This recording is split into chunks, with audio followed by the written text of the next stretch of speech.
Assalamualaikum warahmatullahi wabarakatuh. Alhamdulillah wassalatu wassalamu ala Rasulillah. Wala haula wala quwata illa billah. Rabbi shrah li sadri wa yassir li amri wahlul 'uqdatam min lisani yafqahu qawli. Selamat pagi, selamat siang, selamat malam anak-anakku semua, khususnya peserta didik kelas 789 SMP Negeri 4 Madiun. Semoga bisa melaksanakan ibadah puasa dengan lancar. Baik, kali ini kita akan belajar bersama dengan tema fikih toharoh dengan judul hal-hal yang membatalkan wudhu. Jadi toharoh itu adalah bab bersuci yang kita pelajari selama ini dalam kajian agama. Bersuci itu ada kalanya mensucikan diri dari hadas kecil, yakni dengan cara berwudu, atau jika tidak bisa berwudu, misal tidak ada air atau karena sakit, diganti dengan tayamum. Ada kalanya bersuci dari hadas besar, yakni dengan cara mandi wajib. Juga ada bersuci dari najis dengan cara membasuh sampai hilang najisnya. Kali ini kita membahas dalam materi wudhu. Lebih spesifik adalah hal-hal yang membatalkan wudhu. Di lain kesempatan kalian sudah belajar tentang rukun wudhu, tentang tata cara pelaksanaan wudhu, juga sunnah-sunnah wudhu. Dan kali ini kita akan kupas tuntas terkait dengan hal-hal yang membatalkan wudhu. Oke, kita mulai.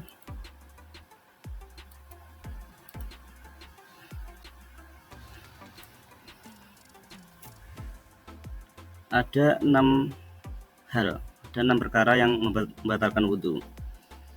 Yang pertama adalah keluarnya sesuatu dari salah satu dua jalan. Dua jalan ini adalah kemaluan atau anus, ya. Jadi jalan depan dan jalan belakang. Dalam istilah fikih biasa dipakai adalah kubul dan dubur. Apapun yang keluar dari kubul atau dubur ini maka membatalkan wudhu, baik itu berupa cairan atau benda padat atau gas, ya. Jadi cairan ketika kalian buang air kecil itu keluar entah warnanya apa, ketika itu adalah air kencing maka membatalkan wudhu. Kemudian benda padat kalian sedang BAB itu juga membatalkan wudhu, walaupun yang keluar mungkin bukan bentuknya kotoran, ya. Misalkan kalian mengeluarkan perhiasan atau mengeluarkan benda-benda yang tak lazim, misalkan keluar batu, keluar kayu, maka tetap membatalkan. Juga ketika yang keluar adalah bentuknya gas, ya, kalian gentut, buang angin, itu membatalkan wudhu.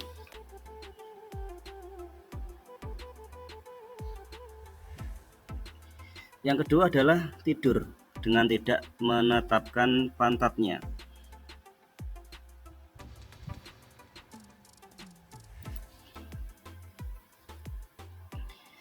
Kenapa? Karena bagi orang yang menetapkan pantatnya dianggap tidak batal wudhunya, karena dia yakin ketika dia tidur dia tidak mengeluarkan angin, tidak kentut, maka tidak batal. Tapi bagi yang tidak menetapkan pantatnya, maka ada kemungkinan tanpa dia sadari dia kentut, buang angin, maka wudhunya batal. Dan jalan yang kita pilih adalah kita anggap batal semua tidur ya, karena seberapa bisa kita menetapkan pantat kita untuk tidak kentut itu juga meragukan. Maka lebih baik tatkala kita tidur, maka kesimpulannya adalah wudhu kita batal. Kemudian yang ketiga adalah hilangnya akal sebab mabuk atau sakit. Sakit di sini bisa sakit yang hilangnya kesadaran ya, misalkan pingsan dalam waktu yang lama, kemudian mungkin kumat semacam ayan dan sejenisnya, maka batal wudhunya. Mabuk tadi juga batal ya, mabuk itu minum minuman keras, jadi bukan mabuk perjalanan ya. Artinya mabuk ini adalah mabuk minum minuman keras atau narkoba yang bisa menghilangkan kesadaran, maka wudhunya menjadi batal. Kemudian yang keempat, persentuhan kulit antara lelaki wanita yang dewasa yang bukan mahram tanpa penghalang. Kita menyebutnya ajnabiyah ya. Jadi ketika kita bukan saudaranya, bukan mahramnya, maka ketika kita bersentuhan kulit tanpa penghalang, misalkan ada penghalang kain atau benda-benda lain, maka menjadi batal ya. Yang tanpa penghalang batal, kulit bertemu kulit. Mahram di sini adalah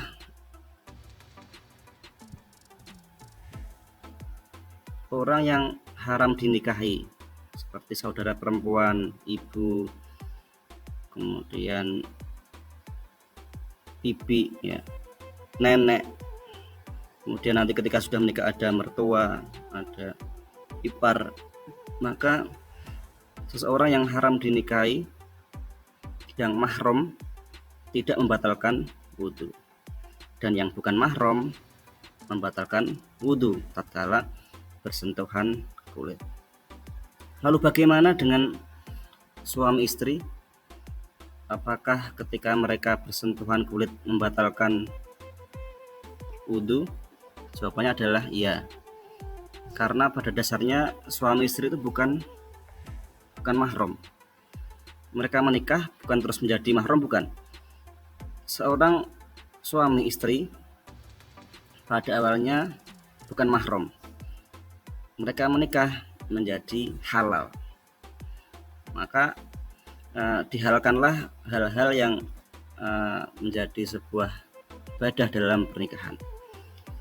Namun dalam hal wudhu, suami dan istri tetap saling membatalkan, karena mereka bukan menjadi mahram, tapi tetap bukan mahram dan menjadi halal karena adalah sepasang suami istri. Kemudian yang kelima adalah menyentuh kelamin anak Adam dengan perut telapak tangan. Semisal kalian sedang sudah berwudu ya, kalian punya adik ya. Bagi yang laki-laki misalkan punya adik perempuan, mungkin ketika menceboki ya, misalkan adiknya habis kencing terus mau diceboki, kalian yang laki-laki menyentuh kelamin adik kalian yang perempuan, itu jika memakai perut telapak tangan, maka batal. Ini saya gambarkan, ini telapak tangan ya. Yang disebut perut telapak tangan adalah ini ya, ini perut telapak tangan, ini punggung telapak tangan. Jika menyentuh pakai punggung telapak tangan maka tidak batal, tapi kalau menggunakan perut telapak tangan, maka membatalkan wudhu. Ini maksudnya adalah kelamin anak Adam, baik yang laki-laki maupun perempuannya ya. Jadi tidak selalu yang lawan jenis ya. Misalkan kalian punya adik, baik laki-laki maupun perempuan, kalian ketika mau menceboki, kalian menyentuh atau tersentuh kelaminnya, maka jika memakai batin telapak tangan atau perutnya telapak tangan maka batal. Tapi kalau pakai ini, misalkan seperti ini ya, misalkan ini kelaminnya, ini kalian pakai punggungnya telapak tangan, maka tidak batal seperti itu. Tapi kalau kelaminnya sendiri otomatis batal ya. Kelaminnya sendiri itu batal, baik memakai perut maupun punggung telapak tangan.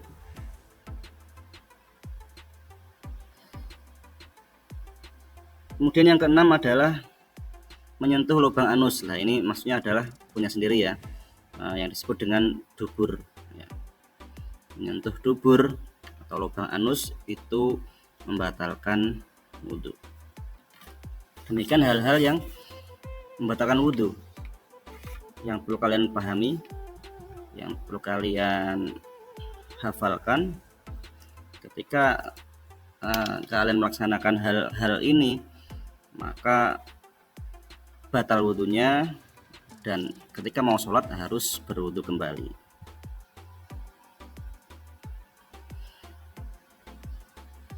Jadi saya ulang yang poin 1 ya, keluarnya sesuatu dari salah satu dua jalan. Keluarnya sesuatu ini yang dihukum adalah proses keluarnya. Jadi ini disebut hadas. Ada hadas kecil, ada hadas besar. Maka bukan sesuatu yang keluar, tapi adalah proses keluarnya yang dihukumi sebagai hadas, maka membatalkan wudhu. Maka hal-hal yang sudah kita bahas ini adalah hal-hal yang membatalkan wudhu. Selain ini maka tidak batal. Misalkan ada pemahaman makan itu membatalkan puasa. Misalkan kalian habis jajan, makan, minum, apakah membatalkan puasa? Ya jawabannya tidak. Apakah ada makan atau minum termasuk dari 6 hal yang kita sebutkan tadi? Tidak ada ya. Maka makan dan minum tidak membatalkan puasa. Tidak membatalkan wudhu. Makan dan minum tidak membatalkan wudhu. Termasuk juga ada pemahaman seseorang yang terkena kotoran, terkena najis. Seseorang yang sudah berwudhu terkena najis, apakah wudhunya batal? Jawabannya adalah tidak batal wudhunya. Tapi hukumnya adalah dia terkena najis, maka ketika dia akan melaksanakan sholat, maka dia harus mensucikan najisnya tanpa harus berwudhu kembali. Misal kalian jalan kaki tanpa alas ya, kalian mau menuju masjid, jadi kalian sudah berwudhu ya sebelumnya, kemudian kalian di tengah jalan kalian menginjak kotoran, bagaimana kalian akan sholat? Ya caranya adalah kalian membasuhnya dengan air sampai bersih najisnya, kemudian baru masuk ke masjid dan bisa melaksanakan sholat. Tidak usah diulangi wudhunya karena wudhunya tidak batal. Ya tadi menghilangkan najis tadi ya tentunya ya sebelum kita masuk masjid ya, karena jika kita nunyak, kita menginjak lantai masjid dalam keadaan membawa najis, maka tempat kita juga ikut najis. Alhasil jika tempatnya najis maka sholatnya juga tidak sah. Maka disucikan najisnya, bukan mensucikan hadasnya ya. Hadasnya tetap tidak batal tadi, wudhunya tidak batal, dan cukup hanya membasuh najis hingga bersih.